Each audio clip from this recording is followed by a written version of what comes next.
Welcome everybody to a movie collection review. I said I was going to do this in a Q&A that we did in the previous video. And yeah, just a quick little update on the Xbox. It is actually on its way from Frankfurt, Germany. It got repaired today, so we should have it sometime next week. So yeah, I'm only going to do a quick little review on this because otherwise, as you can see, I've got a lot, and there's obviously more around the back as well. And this isn't even all the movies. I'm going to do a part 2 of the series movies that I've got behind me, because there's a bunch of films that I've got that have more than one film in the series. These are just individual movies in a series that I have. So yeah, let's get on with it. First one is Man on Fire. Denzel Washington, Drew Barrymore. Yeah, revenge plot, trying to find a kidnapped person that he's trying to protect. And yeah, solid enough fare, but not all that genuinely memorable, though Quentin Tarantino called it tough as hell. And yeah, it's certainly a tough movie, that's for sure. The next film, War of the Worlds, with Tom Cruise and directed by Steven Spielberg. And yeah, it's a decent enough fare, but it's a bit too Americanized for my taste. It's certainly got great action in it, great performances, but a lot of the plot is a bit convoluted in times. And yeah, I wish they'd do a British version of it, because that's where the original soundtrack of War of the Worlds was set. And they got Mrs. and Mrs. Smith.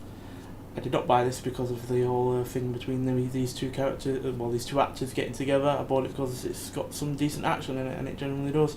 Got a solid car chase and some solid gunfight scenes, but besides that, there's not all that much to it, quite frankly. And then we got the remake of The Taking of Pelham 123. Nowhere near as good as the original, but Denzel Washington puts in a fine enough performance, and the action is fairly okay. And then we got Pineapple Express, stoner comedy, some laughs, some decent action, but besides that, not something I really enjoy all that much anymore. National Treasure, somewhat of a guilty pleasure, but it's decent enough. Certainly better than the likes of the Da Vinci Code or anything like that you can sort of compare this to. But yeah, Nicolas Cage being Nicolas Cage, quite frankly. And then we got South Park, bigger, longer, and uncut. Really good. I love the TV series, and this avoids the kind of complications of making a TV show into a movie. Really, really funny. Got great song and dance numbers. 28 Days Later, one of the best post-2000 zombie films ever, quite frankly.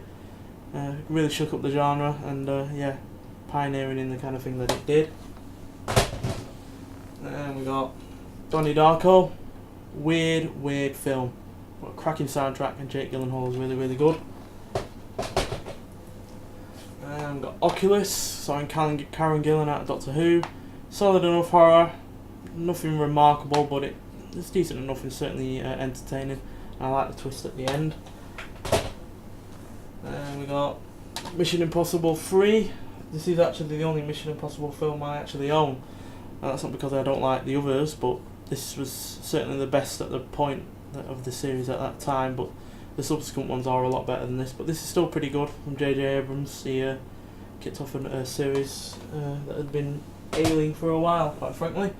And then we got The Game, Michael Douglas, thriller, conspiracy, a lot of deception, and yeah, solid twist at the end. I'm just kind of dumping these films on the floor. The Gauntlet, Clint Eastwood. Solid thriller, decent enough action again. Clint Eastwood basically being Clint Eastwood back in the 70s, so Dirty Harry practically in every movie that he was in at the time. Let's move on to this side. Stealth. I have no idea why I own this, because I really don't like this film anymore, but I must have done when I bought it back then. But a few decent action scenes, but apart from that, pretty weak. Chronicles of Riddick, nowhere near as good as Pitch Black.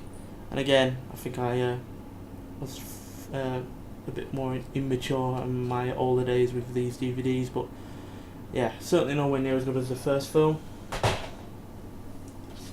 And we got Sleepy Hollow, Johnny Depp, and then a solid cast behind him with Tim Burton.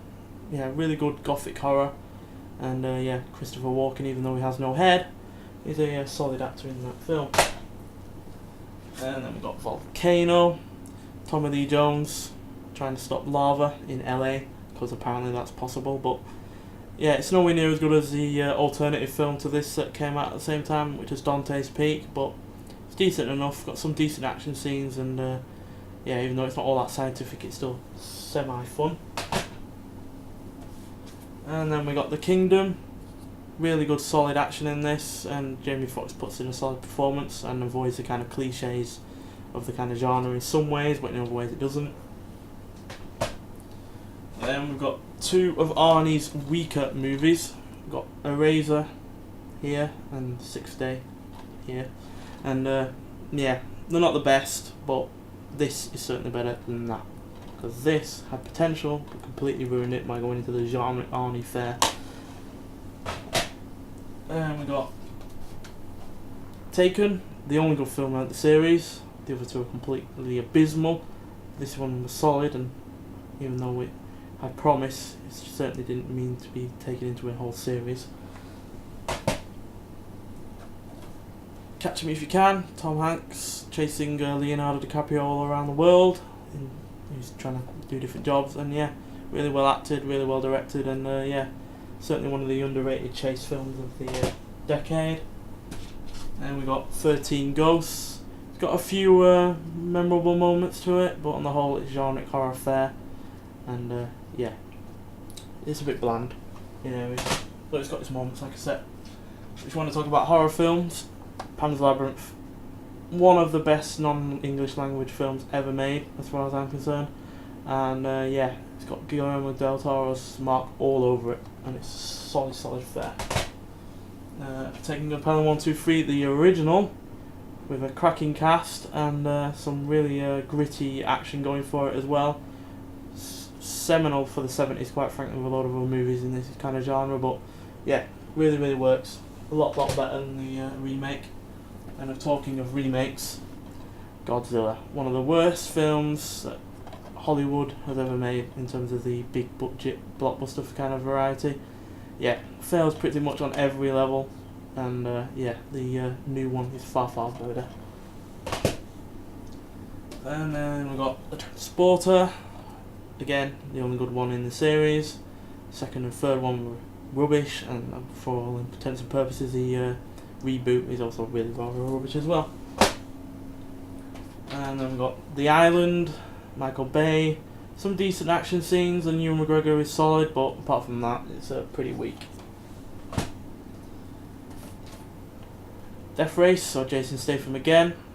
Fun movie, got some fun action, I like the cars in it, and a decent enough cast, but yeah, hollow on the whole, but still rather decent.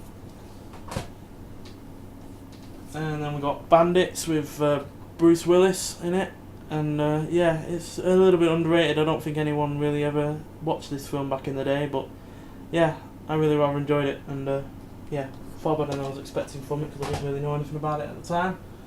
And then we've got Collateral by Michael Mann, again starring Jamie Foxx and Tom Cruise, who have been in several different films that I've shown off so far, and yeah, classic, quite frankly, classic of the decade, and yeah, a lot more people should have seen this and should see this film, because it is solid fare. Oh, I just realised I got taken again. Don't know how that ended up in here. Final Destination 2, probably joint first place for the best in the series with Final Destination 5. The others are a bit weak, but this and Final Destination 5 are solid, and this has one cracking car scene with that highway crash. And we've got Bullet, featuring probably the greatest car chase ever made, and with a cracking Mustang and Dodge Charger, and yeah, Steve McQueen is the king of cool, quite frankly, because he certainly was of that decade. And then we've got the first film from Steven Spielberg, Duel, one big long chase movie, well not big and long, it's about an hour and a half, but still a long chase movie. It's all just chase between a trucker and a normal guy driving a saloon car, and yeah, easily one of the best Steven Spielberg has made, and it was his first film, so it clearly showed off great potential. And then we got Martin Scorsese's Goodfellas, easily one of my favourite films ever made. It might be nearly 3 hours long, but it is not boring. It's well acted, and a cracking soundtrack. Then we've got Layer Cake, the film that was apparently the reason why Daniel Craig got the James Bond role, and yeah, solid British thriller, more crime thriller, and yeah, it's really rather well constructed and has a solid ending. Copycat, Sigourney Weaver is getting chased by a serial killer who she thought she'd put away in the first place, but apparently not. At least that's what I remember of it. I'm probably wrong on that front. And then we got The Running Man, starring Arnold Schwarzenegger. It's based on the Stephen King adaptation. And yeah, even though it's not the best Stephen King film, it's still better than some of the other ones that came out later than that. And then we got Ice Age, the only good film from the series, which quite frankly is dying on its feet right now. But yeah, solid voice work, and yeah, Scrap was hilarious, quite frankly. No denying that. Then we got Independence Day. Still yet to actually buy the sequel, but I did actually kind of like it. But this is a classic, probably one of the only solid films from Roland Emmerich, quite frankly. And then we got Talladega Nights. Solid fare. It's not the best film that I've seen from Will Ferrell, but it's decent enough, and I do like the fact it's centered around NASCAR, so gets points for that. And then we got Ricochet, early Denzel Washington in the mid-90s, and yeah, decent enough thriller. And then we got Gone in 60 Seconds, far better than the remake with Nicolas Cage. And that's not because it's better produced or it's better acted, because it isn't. But considering the budget they had, it's got one epic car chase. It's like 40 minutes long or whatever. It's really rather good. And then we got 1408, one of the last few good Stephen King adaptations with Samuel L. Jackson and John Cusack, and yeah, really good. It's got some really great imagery to it. Not particularly scary, but it is solid nonetheless. Then we got The Siege, decent enough. It's entertaining enough to keep you awake, but could have been better considering the cast. Then we got Paycheck, which, talking of cast, is completely underwhelming, and quite frankly, considering the director is John Woo, I was expecting better. But a couple of decent action scenes, but nothing beyond that. Then we've got another classic from Martin Scorsese, Casino. Not as good as Goodfellas, but considering how great that film was, I wasn't expecting it to be, and this comes very close. And again, got a great soundtrack, great cast, and a really rather solid plot. And we got Total Recall, starting out in the 90s, 1990. So yeah, started off the 90s action craze with a bang, and yeah, even though it's mostly sci-fi, it's still got really rather good action in it. And talking of 90s action, Face Off, John Travolta, Nicolas Cage swap faces and can act as one another, and yeah, great action from John Woo, far better than the likes of Paycheck, which he went on to do after this, and yeah, solid fare. And then we got probably my favourite horror film, Don't Look Now. I've seen it plenty of times now, and even though it's worn off a little bit, it's still a solid psychological thriller horror film, and yeah, highly recommended for horror buffs. And we've got Where Eagles Dare, basically 2 hours plus of annihilating Nazis in various ways, be it shooting them, stabbing them, exploding them, all sorts. Classic film. Once again, starring Clint Eastwood. And then we've got The Fugitive, Harrison Ford, cracking film. Easily one of the best 90s action films, and yeah, easily one of the best of Harrison Ford. Then we've got American Beauty, really good. Kevin Spacey is hilarious in this film, and yeah, really like it. Good score on that as well. Then we've got Heat, cracking film. Yeah, Michael Mann once again, quite frankly, with a great cast. Al Pacino, Robert De Niro, and one hell of a gunfight towards the end of the film. Inspired GTA in some ways as well, GTA 4 especially. And then we've got a couple of from Pixar.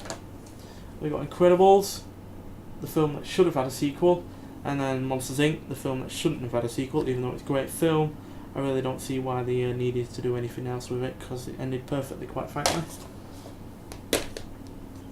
And then we got To Live and Die in LA, underrated film from William is it William Friedkin? I think it is. Basically, it's like the LA version of French Connection, which was New York. This is LA. Cracking car chase, and yeah, really good performance from Willem Dafoe. Really early performance from him. And let's look at some Hitchcock. I bought these in a package actually, and we've got The Wrong Man, we've got North by Northwest, and we've got Strangers on a Train. North by Northwest is easily my favourite, but they're all really solid Alfred Hitchcock fare. And if you haven't seen Alfred Hitchcock, I would recommend starting out with North by Northwest, because it is easily my favourite film from him. And then we've got Dread, far better than the 90s one with Stallone. And yeah, cracking action, special effects, and yeah, Keith Urban actually keeps his helmet on, which can't be said the same for Stallone. And then we got probably my favourite film from 2015, Mad Max Fury Road. Utterly brilliant action, stunts are amazing, looks great, and yeah, solid performances from Tom Hardy and Charlize Theron.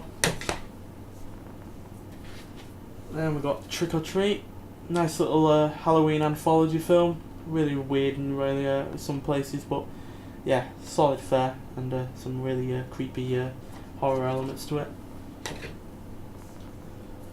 And then we got Poltergeist, the film that everyone says Steven Spielberg actually directed, but I can see kind of why, because it is really strong, and I really don't feel like Toby Hooper could have made such a great film on his own.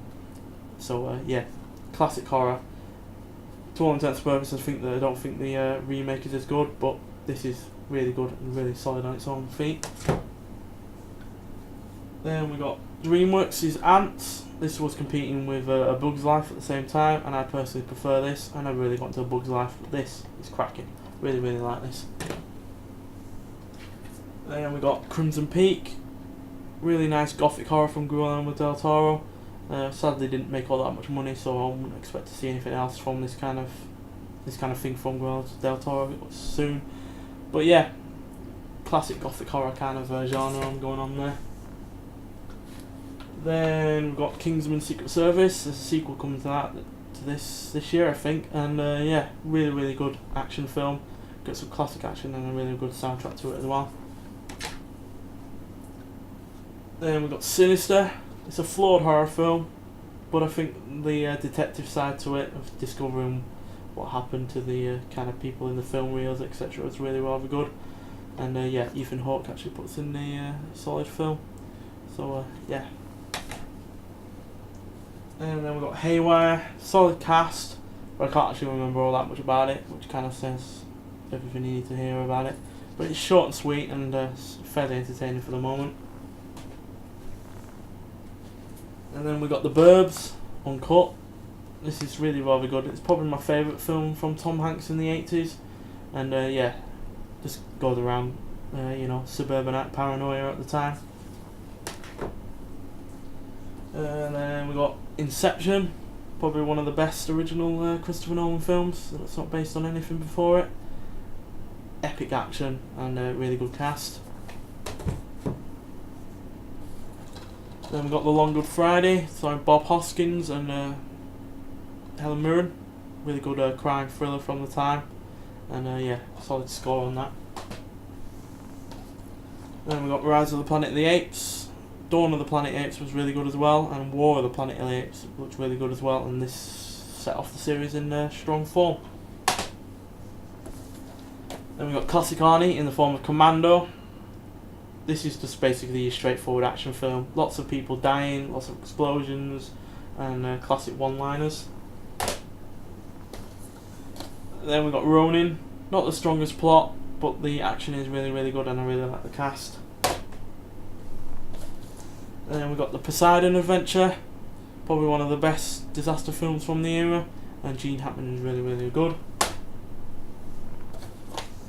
Then we've got The Hitcher, starring Rutger Hauer, and yeah, easily one of the best chase films from that era. And we've got LA Confidential, great cast, great plot, and yeah, decent enough action. Then we've got Scream, Wes Craven parodies his own genre, and really good. Then we've got Towering Inferno, probably the second best disaster film from the era, starring Steve McQueen. And yeah, Oops, sorry, my pile of DVDs just collapsed. But yeah, starring Steve McQueen, and yeah, it's really solid fare. Ignore that collapsing. SpongeBob SquarePants, a movie. Apparently the second film is really good, but I enjoyed this just because it's completely wacky and off the wall. Then we've got A Fish Called Wanda, starring John Cleese and Jamie Lee Curtis. Hilarious. Classic British comedy with some American cast. Then we've got Invasion of the Body Snatchers, probably one of the better remakes ever made, with Donald Sutherland, and yeah, really creepy fare, really good shock body horror, and yeah, good effects on that. Then we've got Speed, probably my favourite action film from the 90s. Keanu Reeves absolutely kills it, and the action is great, and Dennis Hopper is a good villain. We've got Seven, Morgan Freeman and Brad Pitt are solid. Really creepy visuals in parts, and yeah, solid ending with Kevin Spacey. And then we've got classic Spielberg in the form of Jurassic Park. I don't really need to say much about this other than the fact that this film still blows me away even to this day. Then we've got Jackie Brown, easily one of my favourites from Quentin Tarantino, and yeah, not his normal fare, a bit more ordinary, but still really well crafted. And then we got The Driver, far better than Drive, starring Ryan Gosling, and this easily inspired that. If you've seen this film and you've seen that film, you would know why. But yeah, nobody even has a name on this. Each person's just called what they're like the driver or the detective, and yeah, really well solid. Another film with classic car chase in it, The French Connection, starring Gene Hackman, and yeah, gritty crime thriller from the 70s, also starring Roy Snyder. Then we got Dead Calm. This literally only stars 3 people, and they're all on the front cover. But it's still really good, and yeah, got some nice violence to it. Then we got Cliffhanger, when Stallone was actually a good action star, unlike nowadays when he's not. This was really good, and I really like it. And then we got Jaws, best film from the series by far, and far and away better than the likes of Jaws Revenge, which made no sense, whereas this does. And yeah, classic Spielberg. Let's take some from this pile. And we've got Tim Burton's Nightmare Before Christmas. Yeah, so I forgot that. Decent enough. I'm not really into these kind of films, but yeah, really rather great animation on it, and that's probably the main reason to come for this film, because the animation is mind blowing. Then we've got The Ref. Dennis Leary basically just can't handle the fact that a warring couple are his hostages, and yeah, really funny. Genuinely, I laugh a minute on that film. Then we've got The Getaway. Sorry, these are all a bit dusty. Whoa, that's a lot of dust. But yeah, starring Steve McQueen again. I have a lot of his films just because he was great at the time.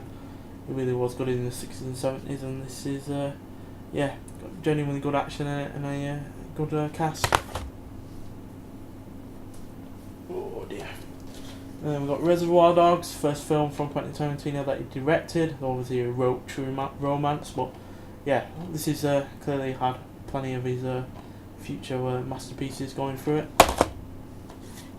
Then we've got Rango, probably one of the only few films that Gore Verbinski, or whatever he's called, has actually done that is actually genuinely good.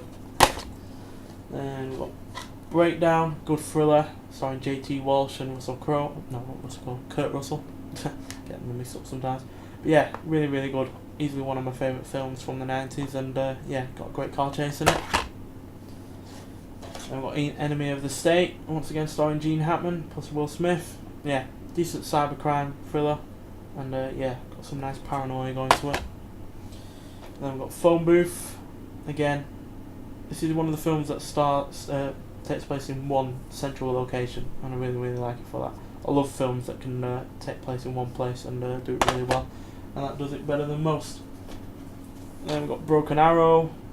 Yeah, really cheesy action film, but it puts everything both to the wall, and John Travolta is yeah, really doesn't care about what he's doing in this film, and it shows because he just goes all out with it.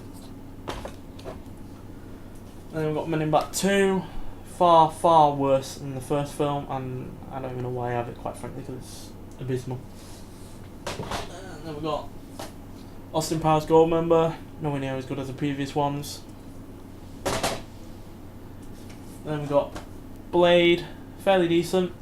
I actually like the second one a bit more, but this is a fairly decent film from Wesley Snipes. Then we've got Con Air. Nicolas Cage has the worst accent, but John Malkovich is really rather solid, and I really like the action. And then we've got Frantic, Harrison Ford again. Yeah, decent thriller. He's basically trying to find his wife, and he has no idea why she's disappeared. And then we've got Deja Vu.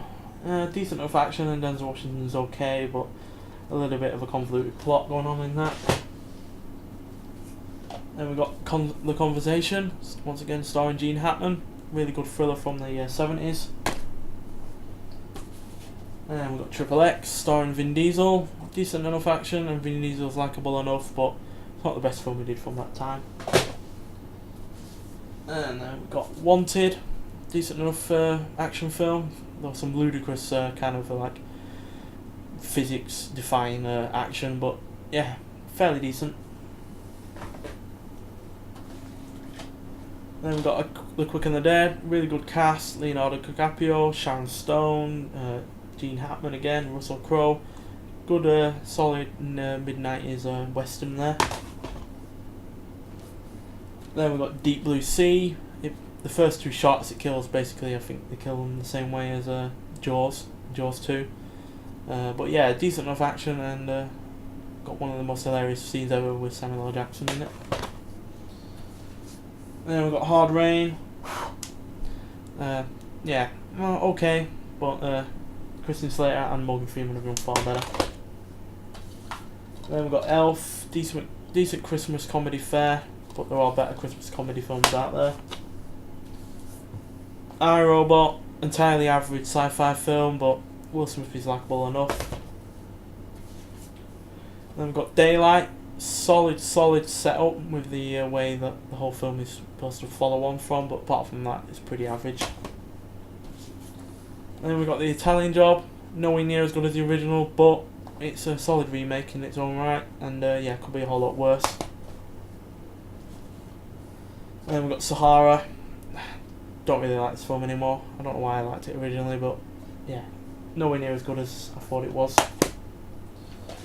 Then we've got Backdraft, firefighter drama action film. Got decent enough action, but the drama is a bit of a letdown. Then we've got Gremlins, easily one of the best horror Christmas films ever made, and yeah, even the special effects still stand up today.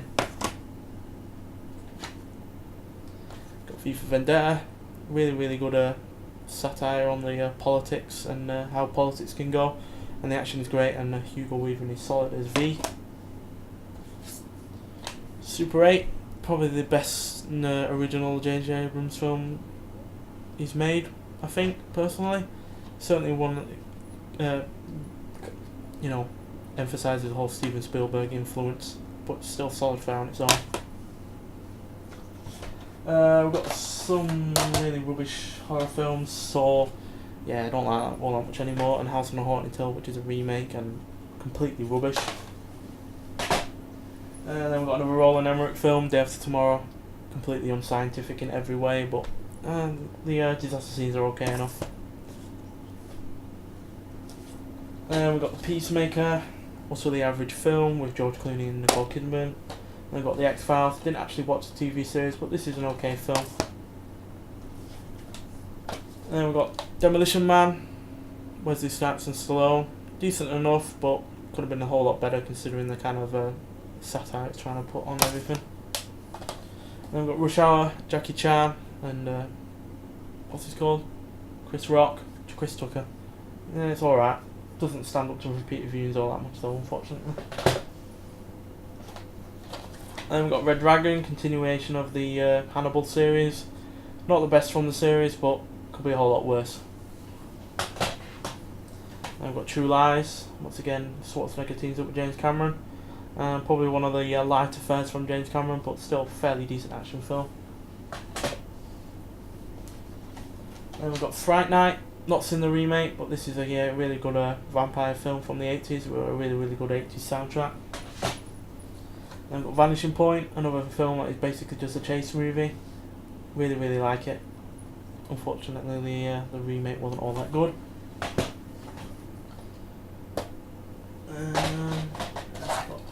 short time.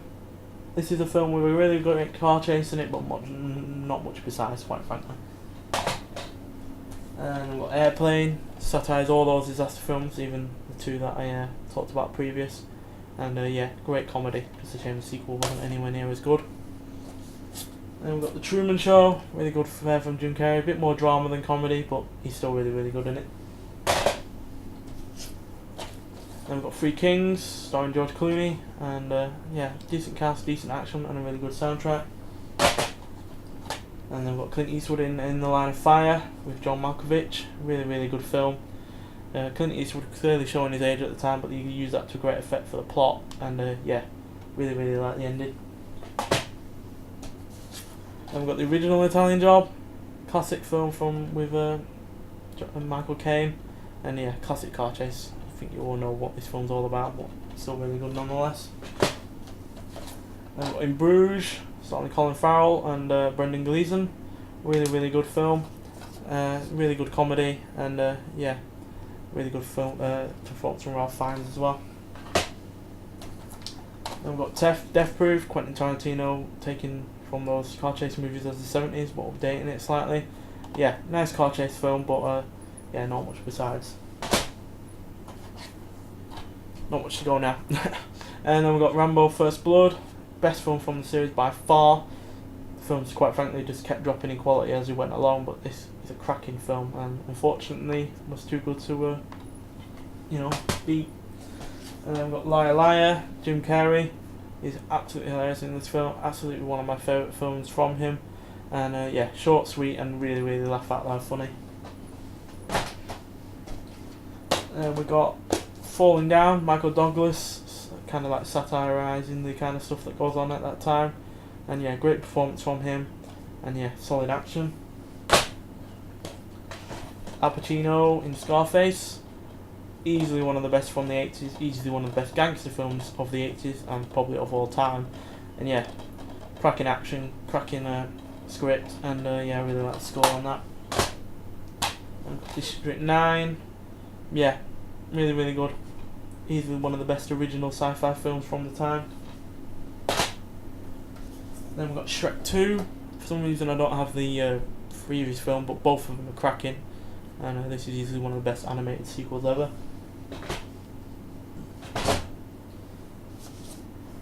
And then we've got Team America World of Police from the same guys that brought you South Park. Great film, really funny. I really like the miniature action film scenes on it.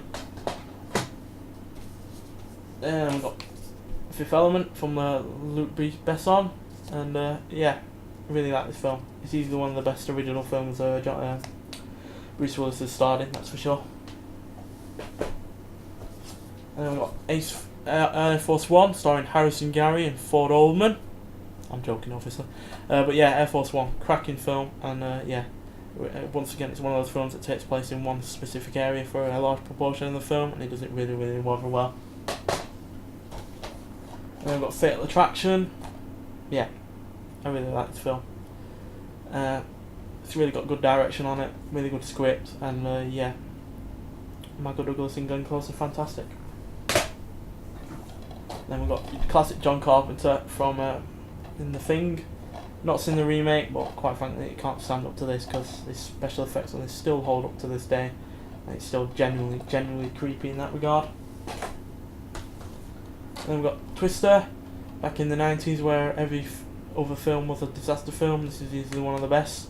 One of the few films actually I have on Blu-ray, but it still holds up CGI wise, and I really like the action. Then we've got The Abyss, probably the most underrated James Cameron film as far as I'm concerned. Really good film. It's a bit long, but it's well worth the watch. It's actually 163 minutes long, so it is a really long film, but it is really good nonetheless.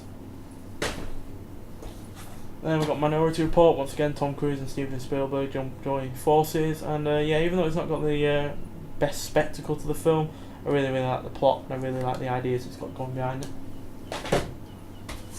Then we've got The Rock, the only solid film that Michael Bay has ever made. Every other film is either average or below, but this is genuinely good, and it's mainly because Sean Connery is actually fantastic. Then one of my favourite films from last year, The Nice Guys.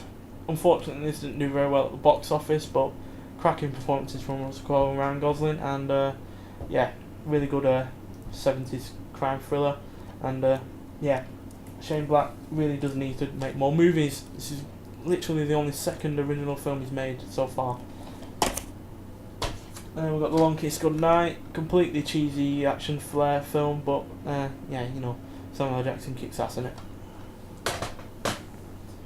And I've got The Untouchables again, starring Sean Connery, and yeah, really good performances from the cast, and one of my favourite 80s films. Then we've got Insomnia, really good film, and Al Pacino and Hilary Swank are really rather good, and yeah, good thriller. Then we've got Carlito's Way, starring Al Pacino, really good gangster film again, easily one of the best from the 90s. Did it come out in the 90s? Yeah, 93. Yeah, really good performances from Al Pacino on that. Kind of rivals his Scarface for some moments, quite frankly. Then we've got another disaster film from the 70s, not my favourite, but it's really rather grim, really rather yeah, harsh in the kind of film that it is. And yeah, decent cast in that. And then we've got one of the most hilarious films ever made, and not for all the intentional reasons, The Wicker Man. Nowhere near as good as the original, obviously, but it's unintentionally hilarious, and it's, yeah, extremely funny, but not on purpose. Then we've got another film from in the Christmas horror genre, Krampus, easily the best Christmas horror film since Gremlins, and yeah, really great visuals on that. And finally, in terms of the original films, we've got The Magnificent Seven. I've not seen the remake, but this is a really good classic western from the 60s. So yeah, that's a lot of films. I have no idea how long this video is until I finish it, but I imagine it's quite a long one. And yeah, I've got DVDs everywhere, they're literally crushing my feet right now. But yeah, that's all my films from my non-series collection. So yeah, I look forward to part 2 where I go through the actual series. So I've got like James Bond and Indiana Jones and stuff to look forward through. And yeah, thanks for watching, and I'll see you in the next one. Bye.